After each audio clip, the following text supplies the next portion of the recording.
2 लड़कियों के अपहरण की सूचना प्राप्त हुई। उनके घर वालों ने रिपोर्ट किया कि उनकी लड़कियां आधार कार्ड बनाने के लिए कांटा टोली गई थी और बीच रास्ते से उन्होंने एक फोन किया। उस फोन कॉल के दौरान वो लड़कियां रो रही थी कि मुझे जबरदस्ती किया जा रहा है ऑटो वाले के द्वारा, और उसके बाद वो फोन ऑफ हो गया। ये बड़ा ही गंभीर आरोप था और गंभीर स्थिति थी। रांची पुलिस ने तत्काल कांड दर्ज किया और दर्ज करने के बाद मामले की गंभीरता को देखते हुए सिटी एसपी के नेतृत्व में एक एसआईटी का गठन किया गया और तत्काल सर्च आरंभ किया गया था।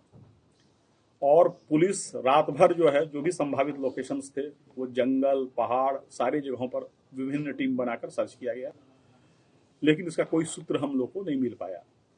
हम लोग लगातार उस लड़की के द्वारा किए गए कॉल के आधार पर हम लोग जो है अनुसंधान कर रहे थे, लेकिन बाद में धीरे धीरे जब हमारे तकनीकी अनुसंधान आगे बढ़ा तो लगा कि मामले में कुछ हेर फेर है। उसके बाद बड़े ही दक्ष तरीके से रांची पुलिस ने अनुसंधान किया और अनुसंधान में यह ज्ञात हुआ कि ये लोग, जो लड़कियां हैं, वह किसी एक अभियुक्त के साथ ट्रैवल कर रही हैं और वो रेलवे का यूज कर रही हैं, रेल लाइन का यूज कर रही हैं। उसके बाद जो है पुलिस टीम लगातार ऑपरेशन करती रही। इस क्रम में रांची पुलिस की टीम ने और उनके सहयोग आरपीएफ के भी सहयोग किया गया था। हम लोगों ने लगभग कई ट्रेनों को सर्च किया। इसमें से पलामू एक्सप्रेस, शक्तिपुंज एक्सप्रेस, बनारस से चलने वाली कमायनी एक्सप्रेस और गंगावती एक्सप्रेस कर्नाटक जाने वाली कई ट्रेनों को रांची पुलिस ने सर्च किया और आरपीएफ से सर्च करवाया। इसके अतिरिक्त बहुत सारे रेलवे स्टेशन के सीसीटीवी फुटेज देखे गए। उसमें नागपुर, पुणे, कर्नाटक का हुबली, गंगावती, सारे का फुटेज सर्च किया गया और काफी मेहनत के बाद जब मामला क्लियर हुआ तो पता चला कि जो लड़का है जिससे हम लोग भी पूछताछ कर रहे हैं और जो भी गिरफ्तार हुआ है, इसका कहना है कि मेरा लड़की से प्रेम संबंध था और हम लड़की को भगाकर ले गए थे।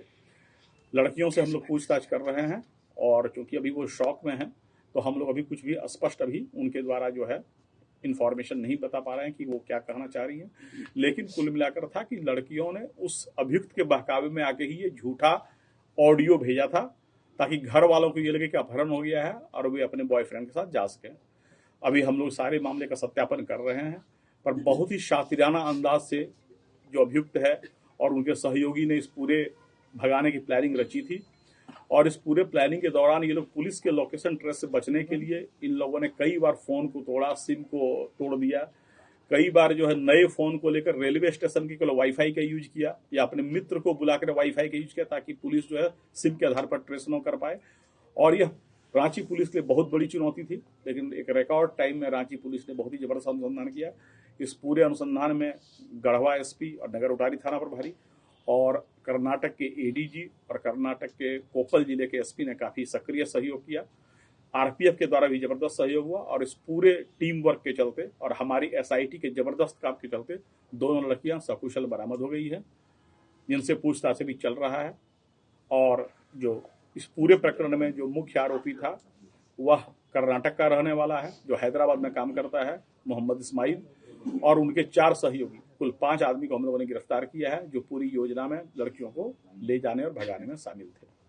सर, ये जो 4 लड़का उनके सहयोगी हैं, ये कहाँ के हैं सर? इनमें से जो है एक तो मोहम्मद इस्माइल, मैंने कहा कर्नाटक का रहने वाला, रायचूर जिले का, दूसरा यहाँ हिंद पीढ़ी का जुनैद आलम है, तीसरा रजरप्पा का मजहर आलम है, चौथा नगर उटारी का इमरान खान है और फिर हिंदी पीढ़ी का ही कासिफ फिरोज है। सर, ये मामला कितने दिनों से चल रहा था, प्रेम प्रसंग वाला?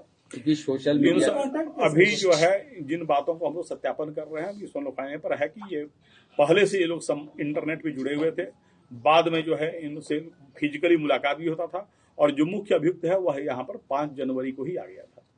घटना 10 तारीख इनके पास से मोबाइल्स बरामद हुए हैं। जो मोबाइल तोड़ा वो भी एक बरामद हुआ है। इसके अतिरिक्त कुछ मोबाइल लोगों ने फेंक भी दिया है। हम लोग पूरे मामले का अनुसंधान कर रहे हैं। ये लोग कर्नाटक कैसे पहुंचे? ये ट्रेन के रास्ते से पहुंचे, यहाँ से ये चितरपुर गए, चितरपुर से फिर ये लोग कोडरमा गए, कोडरमा से गया गए, गया से दूधी गए, दूधी से बनारस गए, बनारस से फिर जो है नागपुर गए, नागपुर से फिर वो कर्नाटक गए। लड़कियों की घर वापसी में क्या? लड़कियों के घर वापसी के बारे में हम लड़कियों से बात कर रहे हैं, काउंसलिंग किया जा रहा है लड़कियों का। सूचना भी आई थी कि इन दोनों की शादी हो गई, वहाँ पे कोर्ट मैरिज ऐसा कुछ? अभी ऐसी कोई सूचना नहीं है, अभी ऐसी कोई सूचना नहीं। सर, वो जो फोन की थी लड़की अपने पिता को, तो वो क्या था? जो वह अभियुक्त के बहकावे में आके वो चाहते थे कि हमारे पेरेंट यह जान लें कि हमारा अपहरण हो गया है और इनको एक टेंशन था कि अगर हम यह बताएंगे कि हम प्रेम प्रसंग में हैं या कहीं हैं तो घर वालों का रिएक्शन होगा। अभी जो प्रथम दृष्टिया बात आई है उतनी है, पर चूंकि लड़कियां भी शौक में हैं, हम लोग काउंसलिंग कर रहे हैं, तब उनका हम लोग यह फाइनली कोर्ट में। सर, इसमें टेम्पो वाले का काफी चर्चा हो रहा था, टेम्पो वाले का क्या रोल है? टेम्पो का कोई रोल नहीं है, ये यहाँ से अल्टो कार से गई थी, कोई टेम्पो इसमें इन्वॉल्व नहीं था। सर, कर्नाटक वाले जो अभियुक्त है वो रांची में सब साथ में जा रहे थे या फिर साथ में जा रहे थे? दोनों बांध का प्यार का मामला था सर कि एक बांध का? अभी इन सब बातों पर टिप्पणी करना उचित नहीं है। सर, दोनों लड़कियां बालिग हैं? दोनों बालिग हैं, दोनों बालिग हैं। दोनों बालिग। सर, जिस तरह से प्रकरण हुआ इसमें कहीं ना कहीं जो आपने बताया कि लड़कियों के द्वारा ये बताया गया कि अपहरण करके ऑडियो वायरल किया गया, कहीं ना कहीं पुलिस को गुमराह किया गया, सरकार बिल्कुल, को गुमराह बिल्कुल। किया, इसमें क्या लड़कियों पर भी कार्रवाई हुई?